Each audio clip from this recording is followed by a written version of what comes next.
to enable the recordings. Okay, go ahead, Mike. Okay, I was just saying that in a cloud native microservice-based architecture, you as a microservice developer, don't concern yourself with things such as TLS enablement, with logging frameworks. Those are concerns of a service mesh. So when you introduce a service mesh into a deployed solution, it will transparently enable TLS communication between the applications. You can apply things like network policies to define what microservices are allowed to talk to each other, even at what level of operations are allowed, whether they're, REST-based calls that are controlled based on roles. When we tightly integrate to an application like that's the reason Service Mesh was introduced. So we don't tightly couple ourselves to those frameworks. Those are dependent on the infrastructure that you want to support. So ideally, when we get into security, and this was already approved by the security subcommittee maybe a year and a bit ago, but no one's implemented it because we don't have resources. The right thing to do would be to create a AAF plugin to ISTO or Linkerd, one of these service meshes, so that we could transparently enable TLS and cert management by deploying a service mesh and having it back out and communicate with AAF externally. Okay, and then it gives you the option to swap AAF for something else, or use native certificate management that's already available in a service mesh. So same thing with logging. You're supposed to just log out the standard error and allow the infrastructure to collect those logs, ship them off, index them, manage them independently, right? Otherwise, we get into what we're doing right now, which is we're on probably the 6th ONAP application that we're tightly integrating with AAF and providing a flag to turn it off so that we can support integration with other frameworks.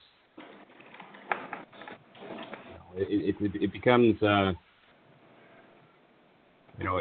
it's the same type of operations required over and over again for every microservice that we introduce into ONAP. And as you can see, it takes a long time, and it's instead of just doing it once and having the developers not concern themselves with it, like we are.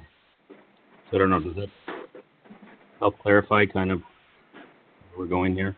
Why we want the abstraction?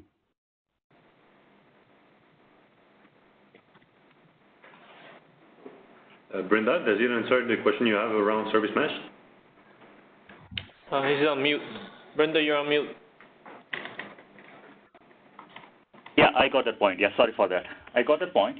That talks about even onboarding of microservice itself. So whatever the configuration we are going to use it in service mesh, it completely relies on that building that image and deploying. During the deployment, what kind of configurations we apply there, right?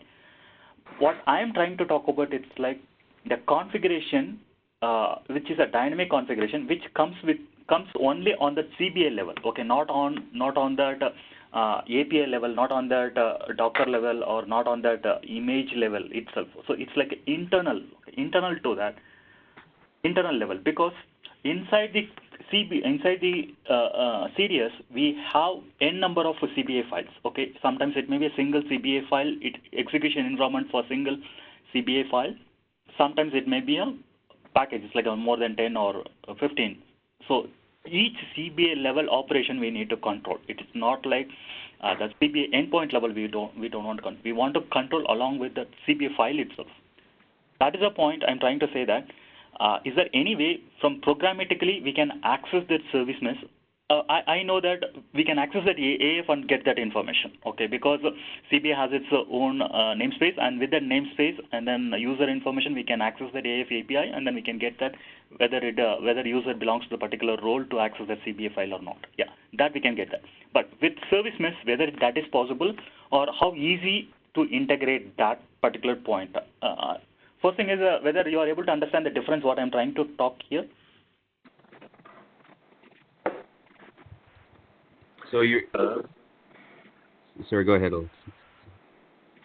So what you're saying is you want to dynamically, when you load a new CBA, define all the roles in AAF.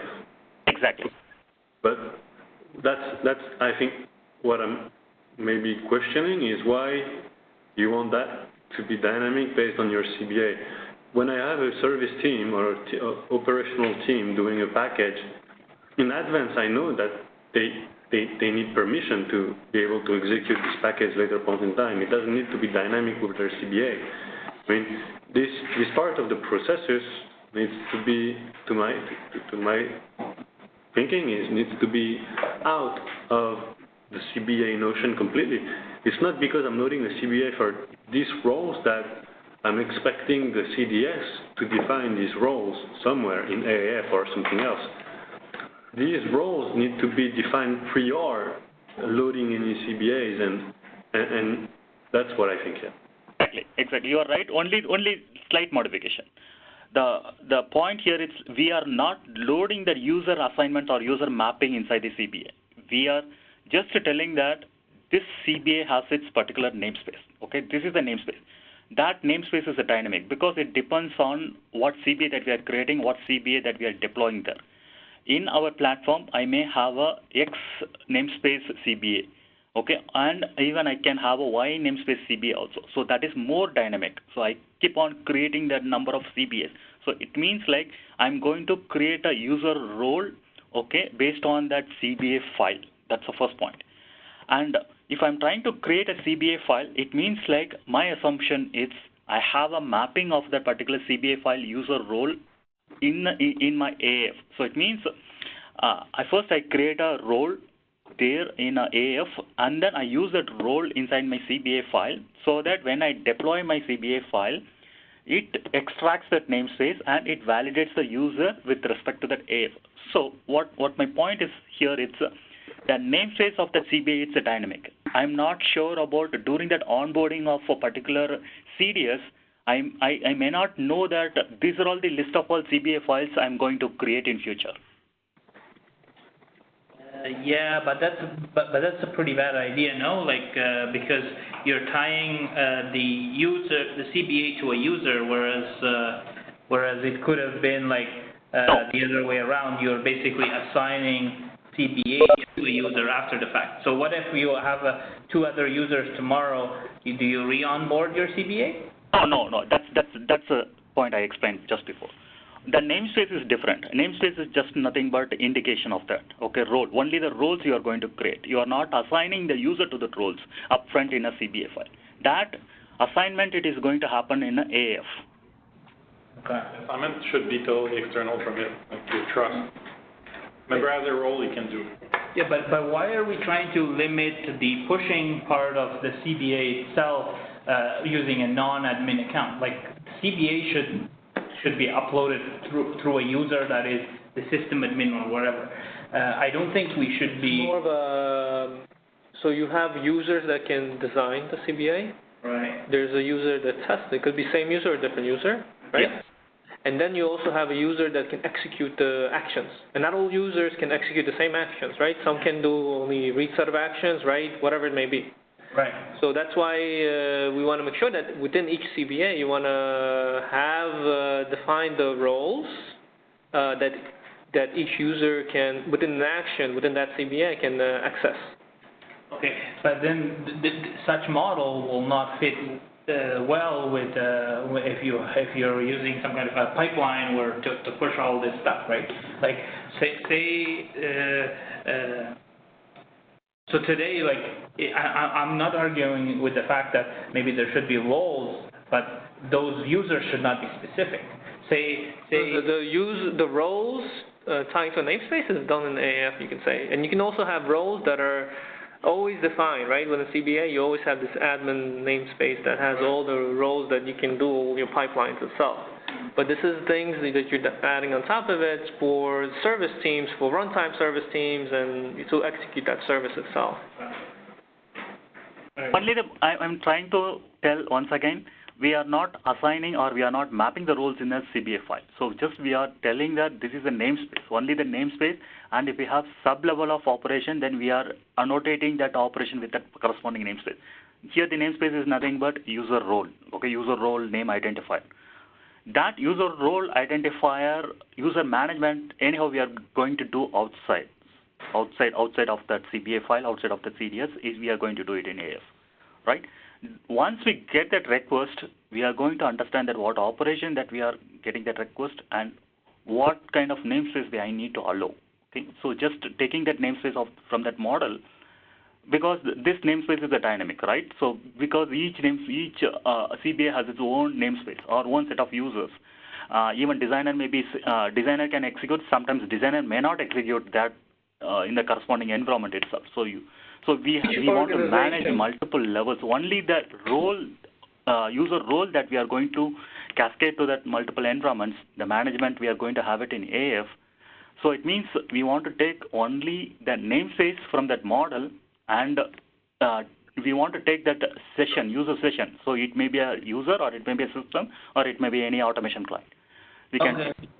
Okay, now I understand. Okay, sorry about that. I think it was my misunderstanding in terms of that. Okay, so so then you can execute, you can create more users against that role if you were to add more people to be able to manage those CBAs. Okay, understood. Sorry, yeah, that was my bad. That's this kind of implementation, whether we can do it in ISTO or service mesh, because whatever I heard from the service mesh and ISTO, it's on top of that outside of API level, only at that API level, not at internal dynamic level. We can do that, but we need how far it's easy and whether we have a ready-made integration already available or not. Yeah. So the question is, when is that CO going to be even available? No, but but what I was thinking is that if, we had this story for a while now, it's for a given blueprint, you generate the APIs. That's what we wanted to do with the OpenAPI, right? Yes. And these APIs, they're specific to the blueprint already. Yes, they are. So this is where, with Service Mesh, it's very easy to say this set of APIs, they are bound to a given role-based access control list. But that's a little bit different, because what Mike was describing for Service Mesh was more at the platform level APIs, not blueprint level APIs. Yeah, but I mean, whenever we onboard a CBA, we have APIs, they become platform APIs. That's the problem. We have a single dynamic endpoint, right? So with respect to underlying operation level, we have abstraction or logical way of accessing that API. But if you try to look into that, the exposing that API, if you look into that, we have only one API called process. That's not more than that. Okay. So in that case, even if you want to apply security and all certifications, only you can apply at top of that API level only, right? No, Brenda, what I'm saying is, what you say is very accurate. Yeah. What you say is very accurate. That's not what I'm questioning. What I'm saying is, if for a given CBA, when you load the CBA, you generate a set of APIs for the action that are defined in your CBA. Yes. Then these APIs are, dynamically generated APIs and are very specific to your CBA. And so with Service Mesh, you can add a layer on top of these APIs to control who has access to these specific APIs. Right, that's what he's asking. Is that something that is made available? But that's something you can solve exactly with Istio, yeah. With Istio, Linkerd, Envoy, whatever. Right, so he's asking the how. How is that solved? Oh, okay, Mike, do you want to explain that more in detail, or did you follow what I said, Mike? But what I'm trying to say, it's it's little bit easy. Okay, so it means we don't want to manage a lot of configuration. Okay, so it means only one configuration and one support who can access this CDS, that first level, and then internally it's like a program, one simple program. Okay, we are going to make with that session and with that role from that model. Anyhow, we have that access. We can access the AF and check that whether we can provide that access further or not. So it means like we can avoid a lot of generation process. We can avoid this is my thought, Alexei. We can still discuss. Okay. So we can avoid a lot of integration and then dynamic or deployment based kind of authentication and authorization here in this case actually. Okay. I'm trying to say that okay. The process level API, definitely we need this kind of management, okay? But internal model level and operation, fine level tuning and operation that particular operations roles management, whether we want to go for this kind of generations and huge lengthy process or not here. Okay. These APIs that you're talking about, that you're generating, this is a capability of CDS today, or is this? Yes. We need to implement that, yeah. I see. So, yeah, I'm having a hard time just picturing exactly what you're asking for here, but without knowing some of the details here of how CDS is working, those dynamic APIs. But it's not just roles in a service mesh. There are constraints and properties that can be passed through to make them more finer grained. And part of those constraints and properties are things like the caller, right? So the auth principle. You have a destination user, for instance. These things can be used to filter the roles further. I'm wondering if they might be able to be used in this particular case. But I'm not so sure that we're looking at how does service mesh solve your problem today. Are we not looking at how we extract this information out so that it's not tightly integrated into the code base? That's not what we're trying to do? Yes, this is, regardless of the solution, that's what we want to do. Yeah. I mean, no, but the point is that that's what we want to implement it that way, so it's agnostic from the back end. Yeah. And then whatever the backend can provide, well, you can have is CDS. If the backend doesn't provide, then, you know, it's just less functionality you get out of the box. But we need to make sure that the backend can be pluggable. And so, but from what I'm understanding from Rinda is all the notion he's talking about are notions that are pretty much similar, whether we're talking AAF or something else, like to do authorization authentication. So I'm not too concerned. Yeah. Brenda, do you have any documentation on this or any diagrams, presentations around, like you keep referring to namespace. I suspect you're referring to the AAF namespace. Yeah, exactly. Yeah, even initially we did design, but I could not recall that. But I will search and let you know that. Okay. Initially, my thought it's like each CBA file will have its own namespace, and then namespace has its user role and assignment in that AAF. Only thing is we want to create an interceptor or like a CADI file, right? CADI servlet file implementation. So whenever we get a call, and then anyhow we have a model representation for that particular call, so we could understand that what is the namespace, and then we could understand that what user is trying to access that. So we can make use of that AAF API and just because AAF has a full-fledged capability to configure user roles and all managements, right? So we can contact that AAF and then just to get that whether it is acceptable or not, and based on that we can proceed. So it's a simple mechanism. Only the filter, it's similar to CADI filter, but the problem is like CADI was implemented in 2.5 servlet, I believe. Okay, not a WebFlux kind of architecture. So one thing is we want to know that is there any REST-based API available for AAF integration, or still we want to rely on CADI jar files. That's the thing. We want to avoid the CADI jar file. Instead, if already REST-based API, it's available, simple REST-based API to get that user role and enough information, then it's a one simple REST call.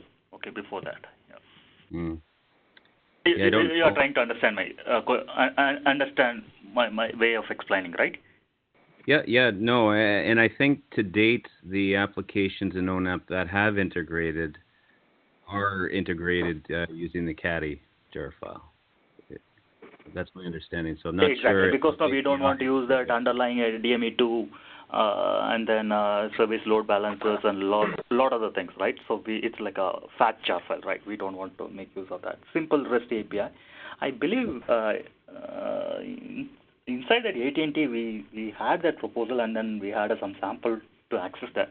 I'm not sure what is the state of the ONAP. I think Ajay did the work. I can ask Ajay to provide some feedback on that if you want, Brenda. So in that case, it will be very simple, right? So I understand that the service mesh and all other stuff we need in terms of the API perspective, but underlying we are having a dynamic API. It is not like other APIs, strict APIs exposed, and then all upfront itself we have decided that who can access those APIs. It's not like that. It's a one generic API, so it means like that API will tell that whether we can access the CDS platform or not. But underlying package level APIs, like model level APIs we want, or model level control we want to do that. That's the reason we could easily achieve just by one filter. That's simple. Only thing is we want to understand that what API integration. Yeah. But those dynamic APIs, are they not, don't they become simple REST APIs? They do become REST APIs or gRPC APIs, yes. That's another trickiest point here. Okay, so we have multiple endpoints for that single API. So it may be a REST. In some cases it may be a REST, but not recommended. Some cases it may be a gRPC. Some cases it may be a messaging queue itself. Okay, so in that case, that CBA file can receive three different requests, three different protocol requests. Okay, so yeah, so that is the reason we don't want. I'm not sure how far it will fit into that service mesh and or infrastructure level authorization. Okay, if you try to port on all three layers, how it is possible. Instead, just I want to downgrade that to one level to application level authorization. One level application authorization.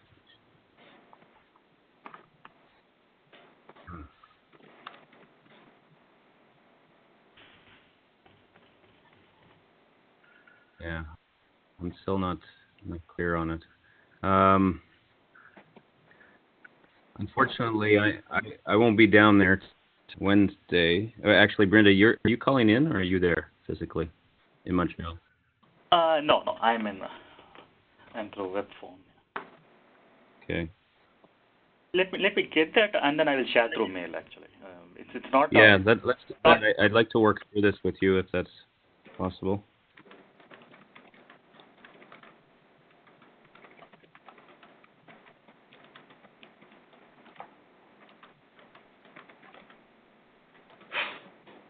Alexei, I need your suggestion also. Yes.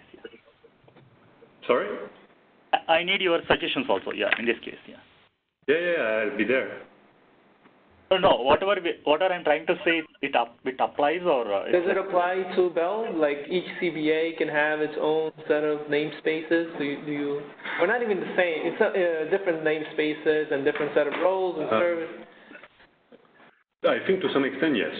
The short answer would be yes, but we need to drill down a little bit more because one thing can have multiple CBAs and it means and that's a shareable namespace. Exactly. In this case, it's a reusable namespace. Right. We might have some platform CBAs. In this case, it would be accessible by everyone and anyone. The main thing here is that right now we're tying the namespace to the CBA, and that namespace supports a set of actions, and those set of actions are tied to a specific role, right? Right. Those roles have users. Yes.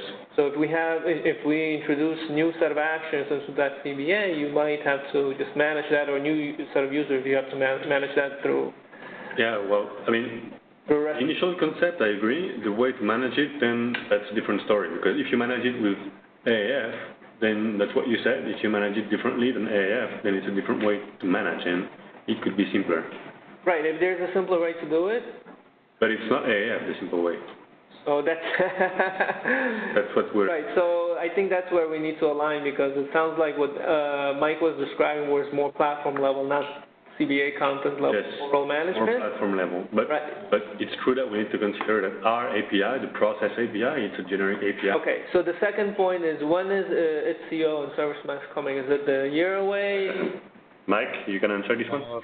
Yeah, we're having those discussions. There's a number of groups that are very interested in bringing it in. We're going to have talks on what is possible in Frankfurt. Okay.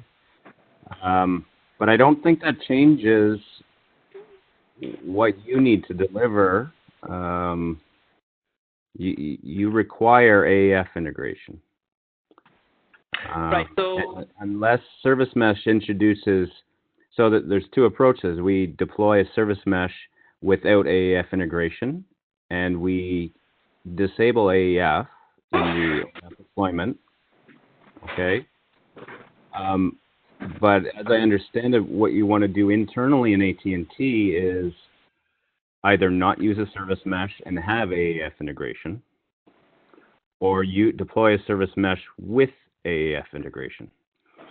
And that effort, you know, that's going to be a challenge to find resources to do. There's only one company that benefits from that at the moment. So, Harry, I think I should pull you into those discussions, I think. So what we can say is that we already started the effort with AAF integration, but it's not at the CBA level. It's actually at the platform level itself. Sure. But, you know, I think we can look further into the CBA level itself as well. But we also want to understand when ISTO and service meshing is coming, so that it could change some of the, you know, implementation around how we provide the support. You know, if we know, the more we know about it now, the easier for us would be to design it in a way that it can be supported with ISTO, with service meshing, with AAF enabled itself, rather than not AAF enabled. Yeah, exactly. What I'm trying to look into that. I want to look into whether it could be possible with the service mesh. Okay, that will be simpler. This kind of user stories. Yeah. Yeah, I think we can definitely lead in this area, right? If we get this right and lead by example. I mean. Yeah. So what is your timelines for this? We're discussing it now. Planning for Frankfurt? Is that it? So the ISTO and service mesh support, or you're talking about just your like AAF requirement, I guess, if you.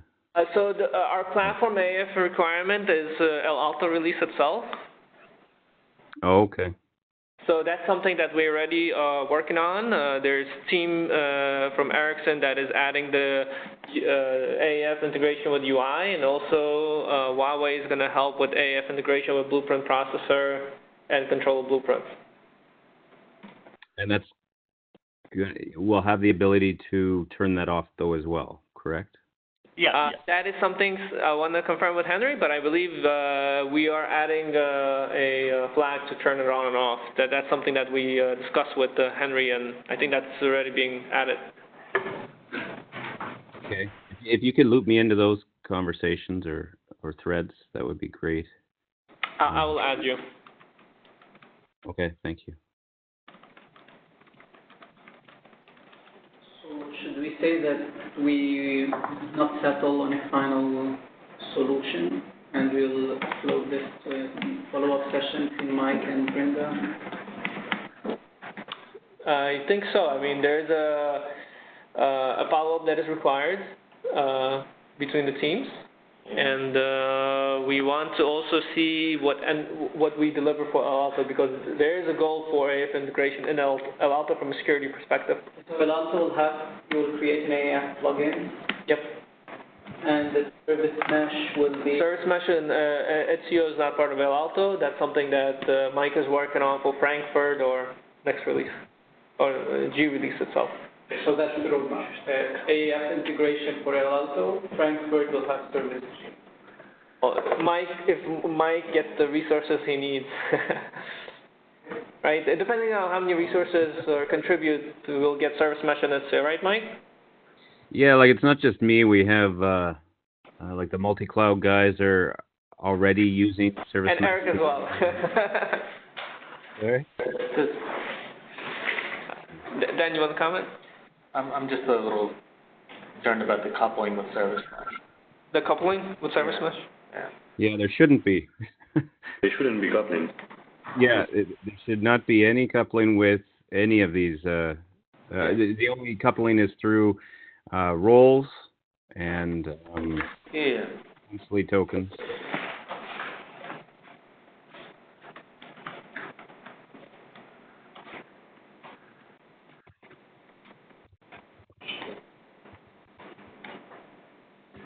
We only have, 2 weeks left, I think, in our laptop. Maybe a stupid question on this. Why don't we have like AAF plugin as the long-term solution? Why do we need service mesh? We don't want to, sorry. Here at Dell, we don't want AAF. Yeah, it's not in our best. But ONAP requires Is Mike working on it? He's not working on it. Mike is helping us. No. Mike is working on OM project.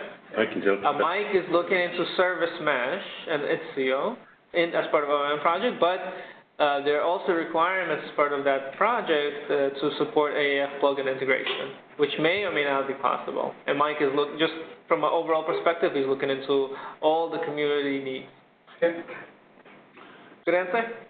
No, it's a good discussion to have, but it's just that, it's not always something. But just from our perspective in terms of timeline, when we say service mesh in Frankfurt, we're talking like January next year. Make it ready for programmability to use it. All depends on the priority we're putting in our teams. That's tracked, I want to say, outside of the CDS project itself. It's a separate effort, which would integrate once it's ready. Yeah. So Frankfurt it could be ready, but we don't know if it will integrate with Frankfurt. But the other discussion we're having is we're trying to lead that effort upstream. So that's somewhat tied to also the decisions we're taking here internally, but for upstream. With Mike, we're trying to see, Mike and some other colleagues internally, to see how fast or how feasible it is to integrate service mesh upstream. Because we've been talking about that for a year and more. Nothing has happened so far. But, we do see more and more the need of it. Mm-hmm. That's why this is being Well, this makes sense. Yeah. Well, somebody has to go first. Eventually. Why not us? That's exactly, Yeah. I'm not going to wait Well, yeah. for the eternity. Yeah, because you're right. I mean, I can remember, talking about service mesh with reviews like a year or so ago. Yeah. It's not a new subject. Yeah. But I think at least for us at Bell internally, we are getting, it's getting a priority, I think. Okay. So did we cover everything we wanted to cover on logging? Refactor logging in CDS component to integrate full error management. Well, we did not cover that at all. Oh, yeah. I think that's the next topic. That's the next one. We have still an hour for this section.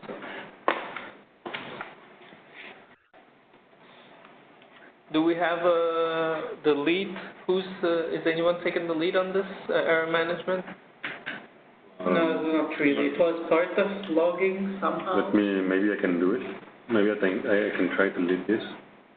Refactor logging CDS component to error management. Okay, so I'm going to take a stab at it. I think like in all the enterprise grade system we've been dealing with, usually when there is an error, like a 500 error or something, we don't just see a stack trace, right? We usually see an error code with a specific error message, and we can correlate this error code to some documentation and so on and so forth, right? This is like enterprise grade type of error management. And I think the idea is to have something similar for CDS. I believe NAI has this.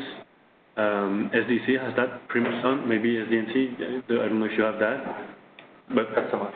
Not so much. But I think that's the idea behind this thing is so anything that gets out back to the user, it can't be a random thing. It has to be always, at any point in time, something that we control. So we don't. So that way, we for sure are not leaking any information, either whether on the stack trace or on maybe security purposes, if there are some strings that we should not divulgate and so on. And the idea, I think, is so to come up with the understanding of what can be the potential errors in CDS. Try to aggregate all of them, and they might be 10, they might be 20, they might be 50, they might be hundreds. I don't know the number, but the point is that's the idea. And try to then, for each error message, associate them with an error code and document all of that. And then that way, whatever CDS is going to output, it's going to be something that is, like the HTTP code. It's well documented. You know what to expect when you have HTTP code. But in CDS, you receive the HTTP code plus the CDS code. And that way you can track what has gone wrong. And I think that's the idea. I don't know who brought up that point. I think that's the idea. We brought it up at some point for the ability to do, and maybe it was maybe it's the service. Maybe we got that requirement from the service team using CDS for us internally. I don't know, but I think that's the idea.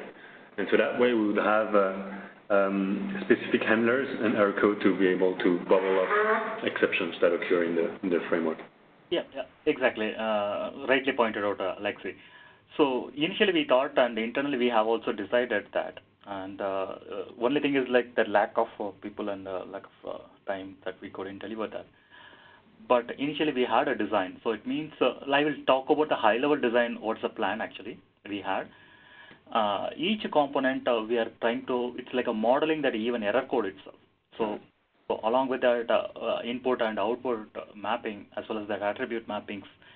Then what we need to do, we need to map that error codes, or we need to define that each component error codes and messages. Okay, that's one level of modeling. So it means you are trying to bring a model or trying to bring a new component. That component has its all the error code definitions inside that. First thing, that's at the component level. And once you define that, then automatically everything you will get back there. Okay, and after then talking to the design level, or it means blueprint runtime service, okay, it can hold a list of all arrays happening or list of all errors happening there. So we can capture those and then we can cascade it. This is at high level, whatever I'm trying to say. It's a high level. It's like one page it's a modeling and one page it's a capturing, and finally it's returning back that error code with a proper message. Right.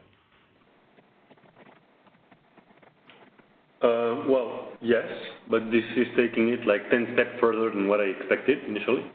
This would be good, yes, indeed. Yeah, exactly. So that's the reason, no? Because so even I want to look, I have seen that some of the codes, error codes and messages are already hard-coded in that code. First thing is like we want to move it to that model level or that particular component level. Okay. So there is two sets of error code I'm hearing. One is the CBA errors, and the other one is the platform errors, right? Mm-hmm. And we need to dissociate both, right? Yeah, so definitely. the one that can be model driven is the one coming from the CBAs, and that would be awesome to be able to model that.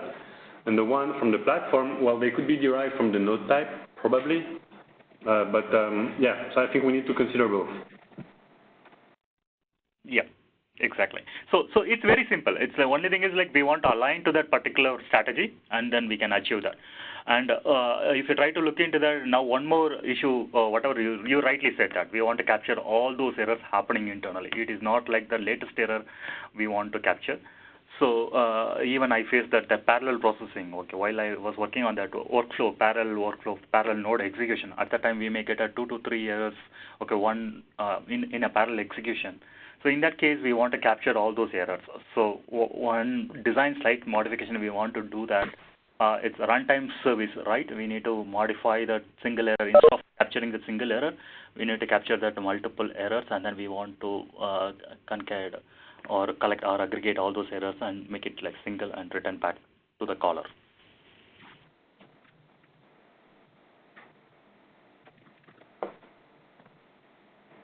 Yes, I think while we're brainstorming, we got from Evo, we got a Sentry. Ebo, can you talk about this? Have you used this already? Hi, can you hear me? Yes. Yes, I play a little with this software years ago. I need to update, but the main purpose of this software is, for example, the classic or the typical scenario is the application throws some exceptions, generates some internal errors, and it doesn't work just to send all of this information to the user. They are useless. They create a lot of confusion. So basically, the strategy is to capture this error, have a global exception handling that captures this error, sends a small handle to the user with a code, and redirect every stack trace, all the information to a console. And one of the functionalities I remember from this application has the ability, for example, to aggregate a lot of similar stack traces for the single occurrence, so the developer or the maintainer can have a more concise view of all errors or exceptional internal errors that are occurring in the application.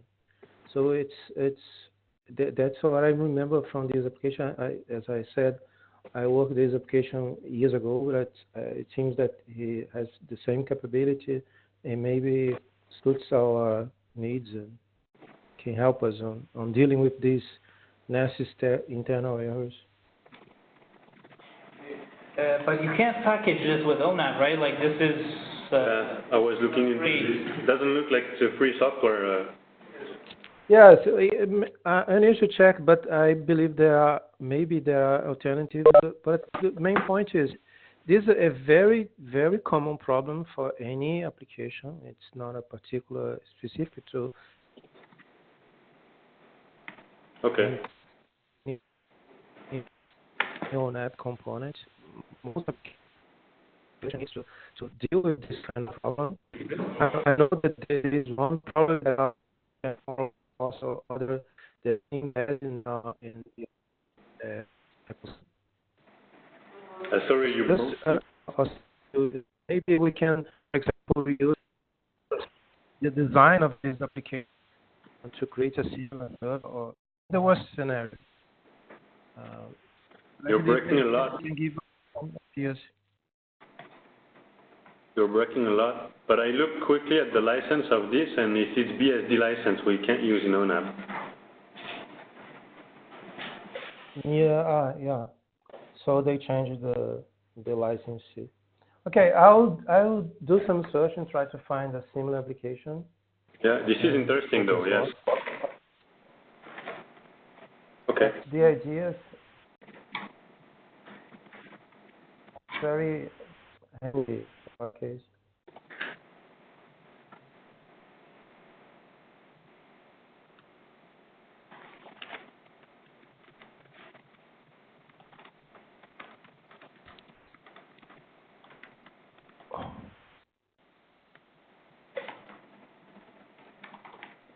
Okay, sorry. So it seems, what are we saying for this? Brenda, you said so. You first, okay, yeah. What we said is, Brenda, do you have an initial POC of what you mentioned, or is this an idea so far? It's an idea and the design, but it's very simple. That's the point I'm trying to bring. Okay, so we don't need a separate system. Already we are doing a component model. The only thing is we want to do error modeling also. That's it. We are modeling input, output, and even attributes. We are trying to model that is internal context. So along with that, if you try to model that error, so automatically we'll get that information, right? The outside world, only thing is they need that error code and the message information. Or each system or each organization, they can tweak that error message how they want to or how they want to represent it, right?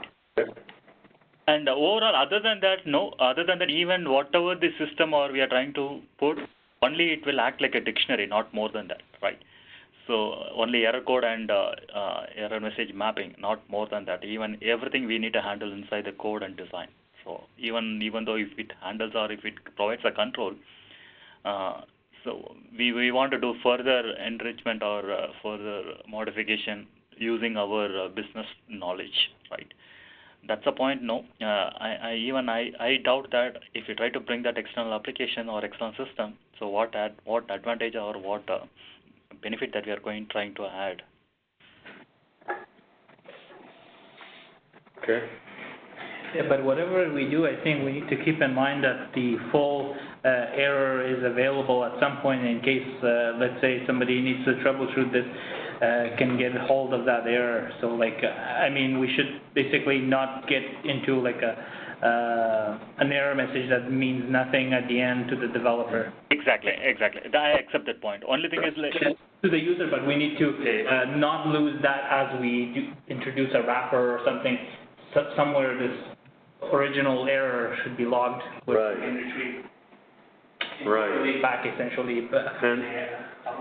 And okay, so I think we can. Is there any more comment on this feature, or can we wrap up? I think Hi, Oleg is here. Yes, Oleg, I just wanted to express a view that I disagree with just having error codes. Having worked with AI and SDC, I found them to be beyond useless, and they're actually counterproductive to debugging what the actual issue is. I would strongly favor an error message that gives you everything right away to the user. I just wanted to express that point. Hey Oleg, there's two levels, right? Like as you expand the self-serve model to somebody else, the stack trace may not mean anything. So you're giving them a more descriptive error? I'm not including the stack trace.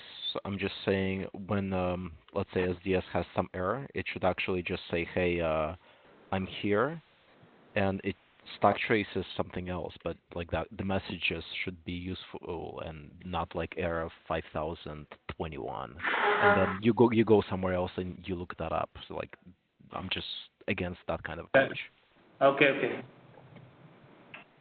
I do think the error codes are useful for users, so they can correlate to something when they don't understand what's going on, and moreover, they can come back to us, the team providing the platform, saying, hey, I'm facing that specific issue, and for us it's easy to backtrack what's going on.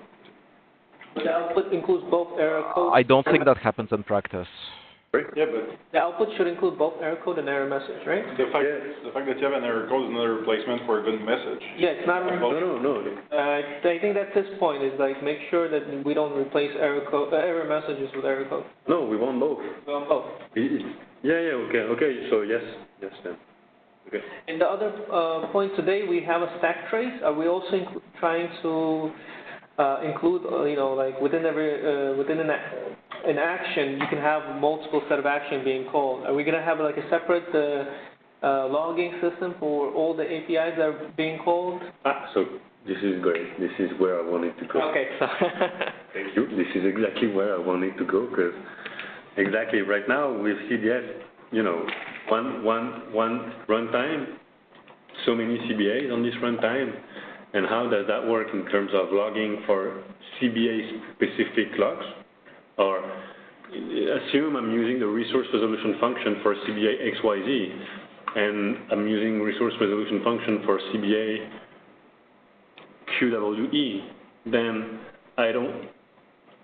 maybe it's a fair ask to say I want the logging of one and the other to be separated and not to be landing in the same file, for instance. And so later point in time, this can be correlated back to the, role and namespace and so on that we just talked about for the user management standpoint. I don't know, this is far-fetched, right? This is an idea, but that would be great if we can achieve something like that. I will put one constraint also. We need a system, but it shouldn't be the platform, or it should be inside the platform. So what I am trying to express, it's like it should be event-based kind of information. Only the platform or only the CDS should generate that event of that logging mechanism, and the outside system which is capable of capturing those events should understand how to record, even it's in which stack that I want to put that message, or a log file or database, or even Splunk or any other system, so they can decide how they want to implement. With respect to the CDS, okay, the CDS should generate that logging message event. So someone outside of that CDS platform should capture those and automatically record that. That's the only constraint I'm trying to put into the. You should carry request ID throughout for all requests. So say one thing calls another, it should maintain the chained request ID. Yeah, exactly. So CDS needs to provide the flagging necessary for the outside logging to be able to put a filter on to say that, okay, this was from this CBA and this request ID of sort. So then you can do the correlation to say that, okay, I want to see just the alarms for this type of CBA or this type of request. Is there such a system that exists already? I think SO does a pretty good job of this. Well, like the request DB adapter. Request IDs are there. And the adapter. So you could actually filter and say, hey, I want to see all my EPC requests, and you can get that. But I'm not sure if you can do the same processing the raw logs and do it somewhere else. This is something SO internally stores in the database as well. But what ideally you want is inline log to identify that request in that type of CBA that it's executing. Like that's some sort of a, I don't know, pattern. So we don't have to write log files, or we shouldn't be writing log files per se. We can use a logging framework that is configurable to redirect to anywhere, whether it's syslog or the files. But agreed, Mike. In addition to that, you want the log that, like, let's say, I know you're kind of suggesting that we should be doing standard output and then let the service mesh handle and store that. But you need to structure your logs as such that you can basically later go back and say that, okay, these are all EPC logs. Yep. No, I'm fully on board there. I'm just, I think it was mentioned earlier about log files, and I just wanted to touch on that one more time, just that we want to be able to configure it so that, first of all, we're not storing logs in the container. It's externalized. We do have some leaks right now in ONAP that I think we're trying to plug that do that. And yeah, exactly like you say, let the infrastructure capture those logs, send them off as necessary, and then apply filtering to view them. So yeah, I agree with everything you said there, Munir.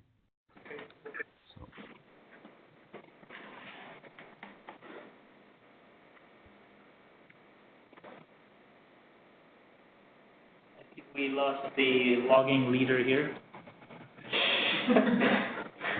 Wait, no, he was no, he said that he was going to leave, so. The logging back. Yeah. The logging back. Back. Oh. Logging back, No, he's just grabbing a coffee. Won't be long. He's right there. We're all waiting for you. Oh, yeah, perfect. I thought you were on hold. You were on it, so, okay. There is one last point I wanted to talk about. It's not necessarily about logging, and maybe Mike talked about this already, but it's more about tracing.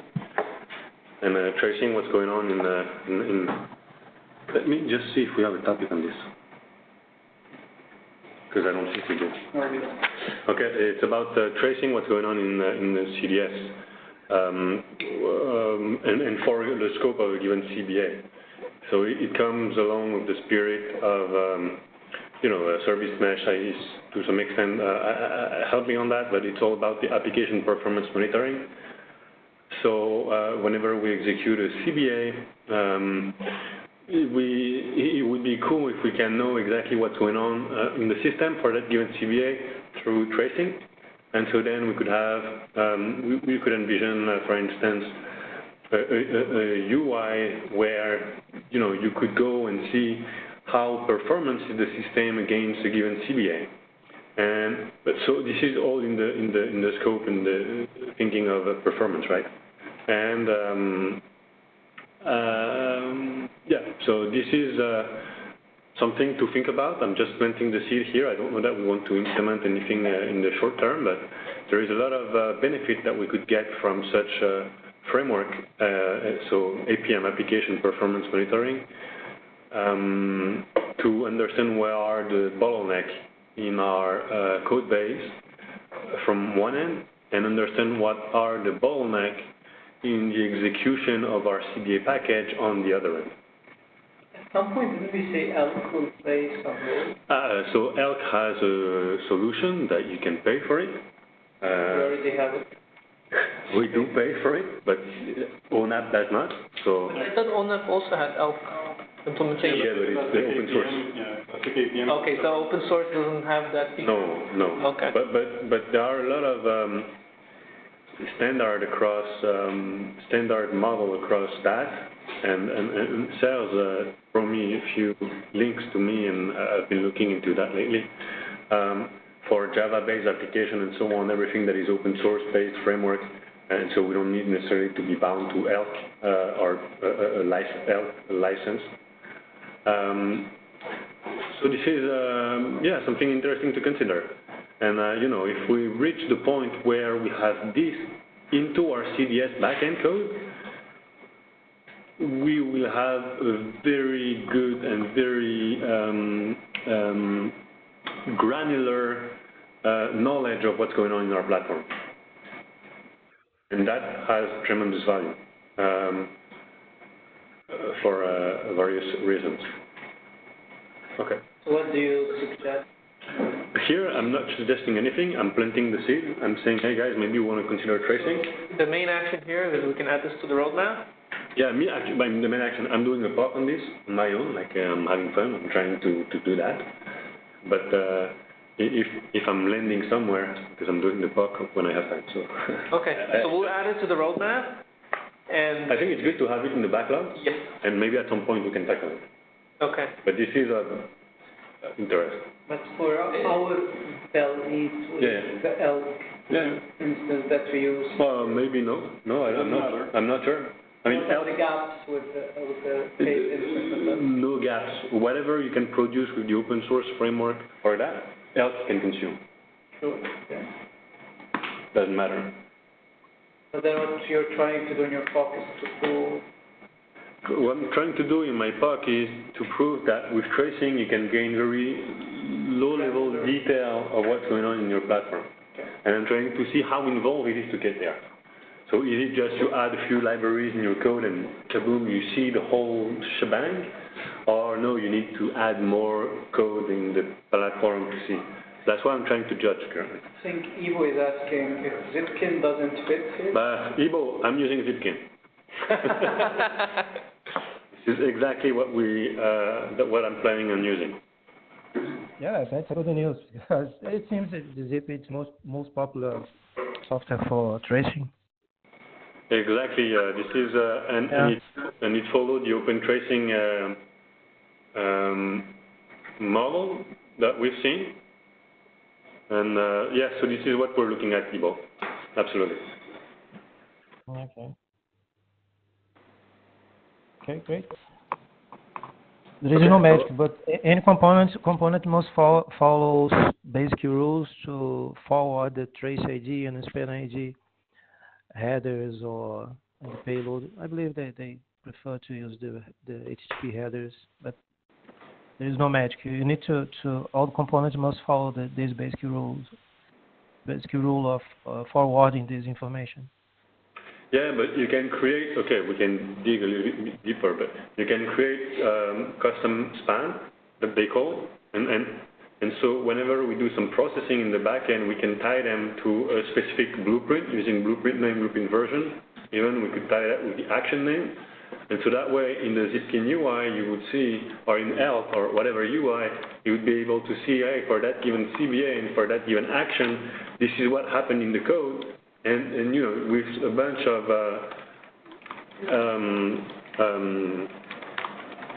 statement you can wrap the code with, and you can gather the data for specific portion of the code. So this is what I try to look at. I don't want to share too much on this. This is very new. We started this discussion from Wednesday. It's last Wednesday, so it's 3 days old. Not finished? I hadn't got the time. That's being managed. I could not work since life is what it is. I don't work anymore. I think you probably work plenty. Sorry? I think you probably work plenty at home.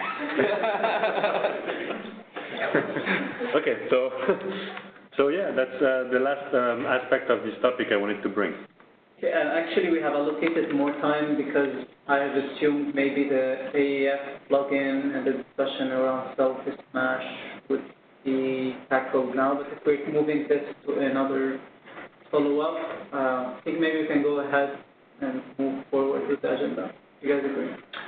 Just one thing I wanted to see. Henry, are you still there? Yeah, I'm here. Yep. Henry, can you share the AAF implementation you currently have with CDS UI? Yeah, sure. Yep. Okay. Let's do that, and then we can move on. Okay. All right. Thank you, Henry. Thank you, Alexi and Brenda and Mike, to contribute to this discussion. So we will it sounds like we'll have a follow-up on a few items on the logging.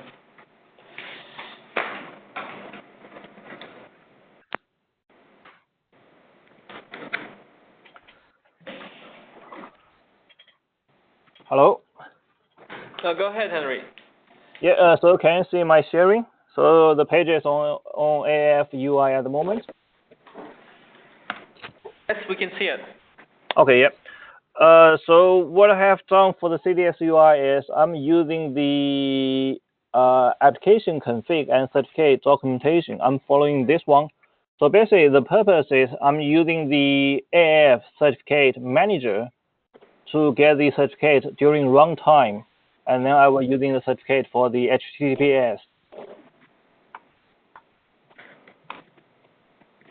So for this one, we don't have the SDNC CDS namespace in place, so I'm using the AAF hello namespace for the moment. So what I have done is I need to make change in 2 places. So the first one will be in the CDS UI. So in the CDS UI, I have enabled the HTTPS before. So it's using a dummy key and dummy certificate. And now I'm changing to using the AF agent generated certificate and the password. So for this two, it's using the PKCS12.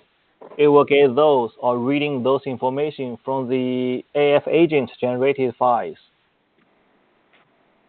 So it has the ability, it will reading the file path from the environment. So there's a kind of like some kind of like dummy P12 file and a dummy password in place, just in case the AF is not working or something. And the same change will be in the CDS UI deployment part. So in the CDS UI deployment, I need to have a init container defined, which is using the AF agent. The purpose of the AF agent is trying to talking to the certificate manager and then get the certificate for your specified application. So here you can see we need to define the application FQI. We need to define some of the AF locate FDQ. So we need to give all those like parameters to the AF agent. And then AF agent, we're using those information to download or try to acquire those certificates. So in the deployment, So here, like I have some kind of generate information here.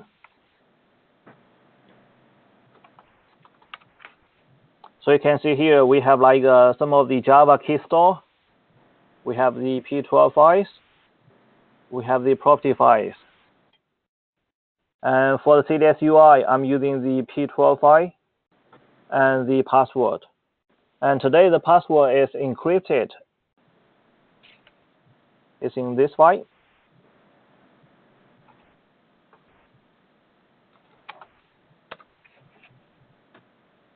So that's the password for the P12 files.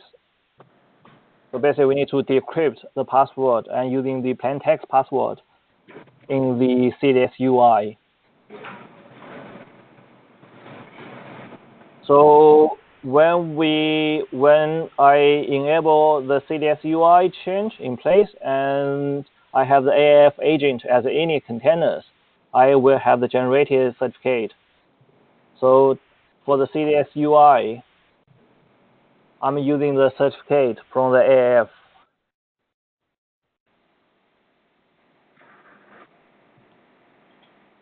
So it's using the AAF test CA for the certificate generation.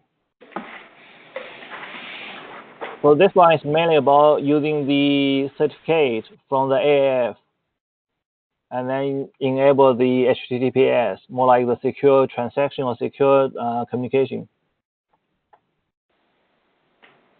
And Henry, can you also showcase where you enable or disable AAF for the in the Helm chart? So for the AF, it's using the init container. So it will generate some of the like certificate and some of the password. It's up to you to decide whether you want to using those files or not. So you can see here, it's an init container. Is there a flag? Do we have a flag to disable this AAF integration? I mean, if you want, we can like do something in the CDS UI. So as I showed earlier in the CDS UI, so it will try to read from your system environment what's your path to the P12 files and to your password. So for those system environment, you can like disable, enable it.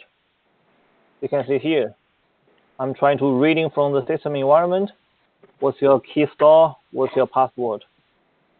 So all those can be done. So there's Henry, there's a requirement in the checkoff list, platform maturity, that requires a flag that can disable the integration as part of the deployment. YAML? Can we wrap that in a flag? I can give you a value that you could use. Yeah, I mean, it can be done. So that this container doesn't, it doesn't interact with AAF at all. Mm-hmm. And then in the UI, we wouldn't have HTTPS at all as well, so we'd have to possibly change it in the index. No, what I have done in the CDS UI is I have a backup like P12 files and the password. So I mean, if you don't have those values defined, if you don't have the AAF generated certificate, you can just use in the backup the dummy like certificate. So what we're trying to achieve, though, is that there is no HTTPS at all enabled, because something else like a service mesh would provide a TLS enablement. So we actually don't want to. We want to leave it as plain text HTTP. Okay, yeah. So we would have to tie both of those things to a flag. Yeah, I think that can be done. Both can be done. Just like define a system environment, both in the CDS and in the Helm charts. Okay. There's some applications you could look at. Like you could look at the Helm charts for ANAI. I think there's a few of the core components. So I'm sure has it. Okay. Yeah. As well as examples. Yeah. So I'm following the AF Hello application at the moment. So I can take a look at the AI application. Yeah. Okay. That'd be great. So for this CDS UI, HTTPS, there are like few questions. The first one is about the SDNC CDS namespace. I didn't see it in the latest OOM. Another part is how do we get the plain text password? So today for the generated certificate, there's a passphrase which is encrypted. So that will be the two main questions. Yeah. I will raise tomorrow in the AAF meeting.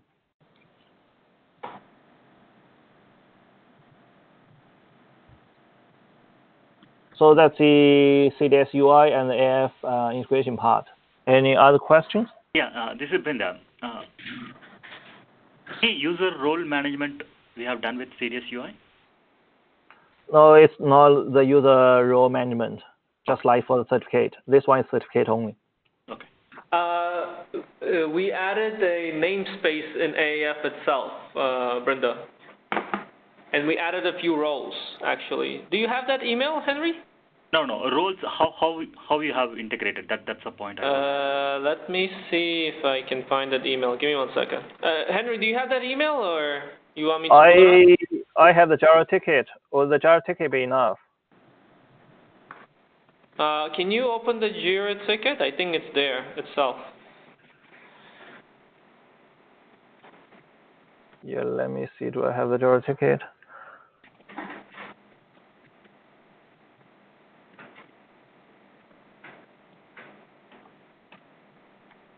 Yeah, I have the Jira ticket. Just one moment. Let me copy to my terminal.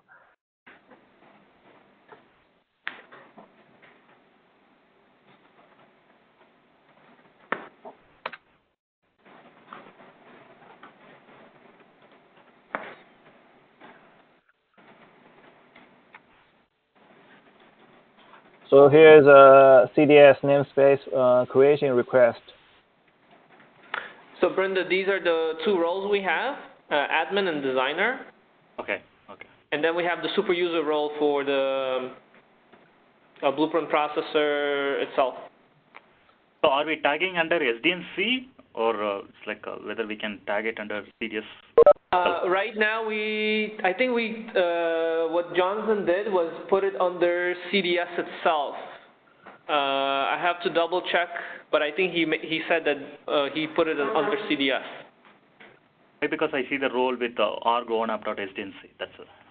Right. I think he said that there was some exchange that he had, and he mentioned that it made better sense to put it under just CDS itself. I have to go back and circle back on that and let you know, okay? So let me... And 1 second, Yuri.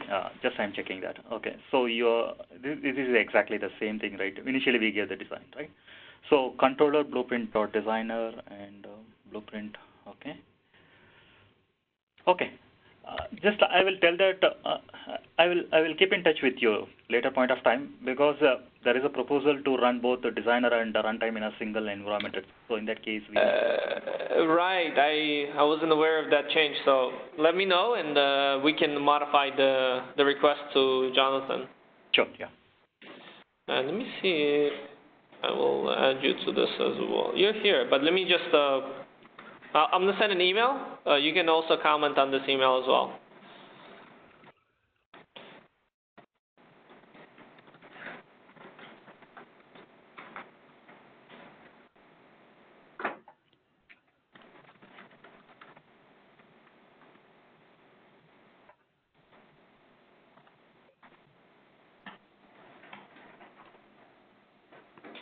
Okay. Any other questions for Henry?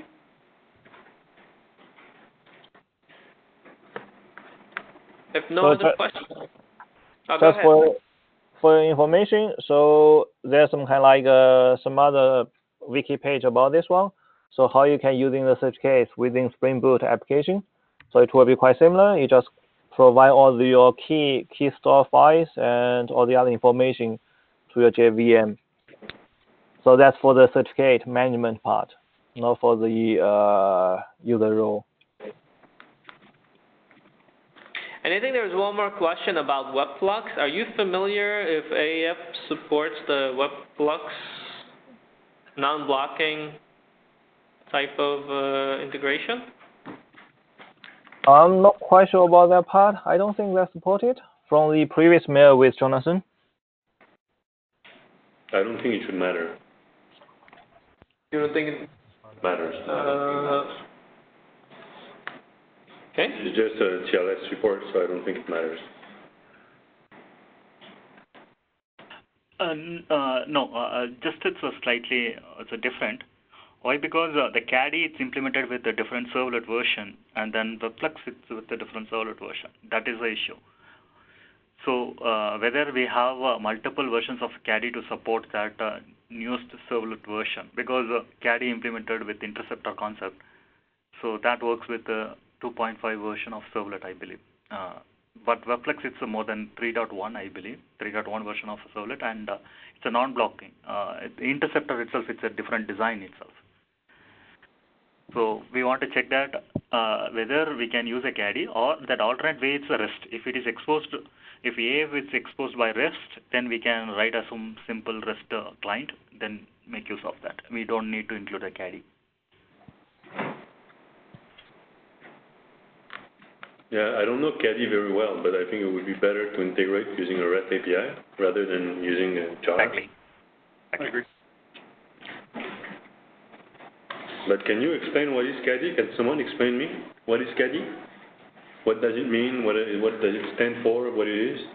Sorry, maybe it's a beginner question, but I don't know. Dan, you can explain that? Then caddy, what that is? What does it mean? What's the purpose of it? What's your role in life? And the way I understand it, caddy is sort of like AAF's reinvention of Shira. It's just a security framework. Oh, okay. So Okay. I think that's all it is. But how? Otherwise, they would have meant something. Right. Yeah. But how does it? I mean, why? So AAF basically is ingesting whatever you define through caddy. Sort of. I mean, think of it as that's the API that they've defined for themselves. I'm probably oversimplifying a little bit, but I think there's been OAuth support added in AAF, I think maybe for some time now. I'm not sure if it works well, but why don't we decouple AAF from the different apps? Because if AAF supports OAuth, in theory, it should handle the authentication and authorization, and then you actually implement support for interpreting that into CDS. But then you don't have to have an AAF-specific jar implemented in it or anything like that. So we thought of that approach instead. sure. What I'm saying is I'm not following. Right? Okay, the jar implementation here is specific to caddy and AAF. Yeah. Why not use a more standard approach to that? Typically, like you have technologies like OpenID and OAuth that enable you to implement this support. Oh, yeah. Support for the interpretation of those or the delegation of the authentication and authorization part to a third-party provider, which could be AAF or something else. Right. So why not use that approach as opposed to binding directly to caddy and AAF in the implementation? And you said I don't disagree, but I think we would have to take that back to make that argument back to say it differently. We can certainly go that direction within CDS, then we have to defend that back to the architects subcommittee and what. Okay, so where I was going is mostly implement it using OAuth because AF supports OAuth. So you can still build it into CDS, but using the decoupling, so that you could, like in the upstream example, AF, but you could find it through any authorization provider. Because that's sort of what we're doing with Open Daylight. Open Daylight, you can use Shiro to bind to whatever you want. it would be good if we can leverage OAuth instead of AAF. And if AAF is able to ingest OAuth the same way it's ingesting caddy, then, it would be ideal. That way. They also have OAuth as well. Yeah, exactly. So maybe if we implement OAuth in AAF, in CDS, then we would integrate with AAF, right? And OAuth is like a more less intrusive mechanism than this, than the jar CADI files. Yeah, I mean, one practical thing we've run across with AAF that I'm not sure if they fixed, I think they're supposed to have fixed, I'm not sure if it's fixed really, is it's supposed to be able to cache entries. Now, depending on your use case, maybe that's not a big deal, but in some use cases where you're doing like a high volume transaction, you don't want to have to do an AAF hit on every single one. But if you're doing like, a couple of transactions a minute, that's not so bad. If you're doing a couple of hundred a second, that's pretty good. Right. I'm not sure of how well the OAuth implementation works, but typically if you insert the GWT token, it's valid for a figurable amount of time, so then you don't hit it for a while. Token struct. Yeah. I mean, that's something we kind of, when we first looked at AAF a while ago, that was feedback we kind of gave them, is you have to be able to do something like that, so because under volume, you can't assume that people are hitting you because it's not just not just web pages.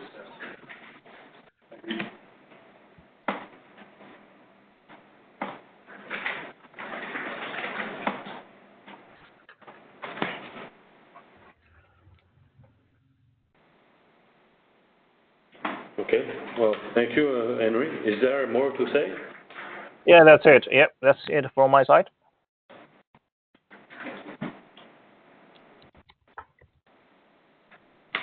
Okay. Thank you. So do we want to take a break and then come back at 3 and do the next topic? Sounds good. We can either come at 3 or even before, but 3 is have a long break. Yeah, this 5 minutes break. And I think for the next two, because I split the second security, probably it will take us an hour or something, and the generation of the Open API Google protobuf, I don't know exactly how long that would take, maybe another hour, so 3, 4, 5 will be good. Okay. And if we also have time, maybe this is, we can introduce the DSL for Brenda that he wants to present. Sure. Okay, well, so folks on the call, we'll take a 30-minute break, or 15-minute break, and come back. 15-minute break. 15 minutes, and then come back. Thank you. Thank you very much, Henry. I'm going to stop the recording. Thank you.